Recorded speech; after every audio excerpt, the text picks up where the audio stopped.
Indira some shapes வரைகிறாங்க square பேப்பரில். இதுதான் அந்த ஷேப்ஸு.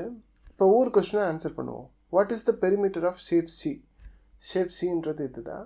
பெரிமீட்டர்ன்றது நான் ஏற்கனவே சொல்லியிருக்க மாதிரி distance around a shape. Perimeter கண்டுபிடிக்கும் போது ஒவ்வொரு சைடோட லென்த்தையும் ஆட் பண்ண வேண்டியதாக இருக்குது. இங்கே 4 சைடு இருக்குது. 4 சைடுமே 3 சென்டிமீட்டர் இருக்கிறதால 3யை 4 டைம்ஸ் ஆட் பண்ணுற மாதிரி இருக்குது. ஆட் பண்ணிங்கன்னா உங்களுக்கு 12 கிடைக்கும். இல்லைன்னா 4 டைம்ஸ் 3 கண்டுபிடிக்கலாம், அதுவும் 12 கிடைக்கும்.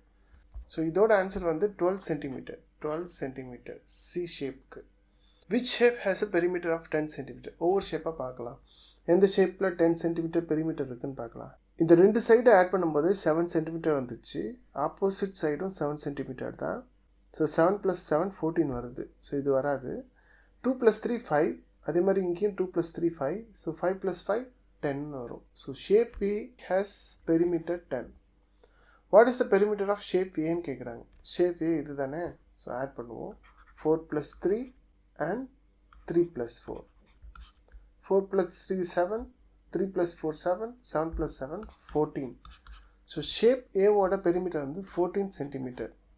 அடுத்த வீடியோவில் வேற ஒரு டாப்பிக்கில் சந்திக்கலாம். தேங்க்யூ ஃபார் வாட்சிங்.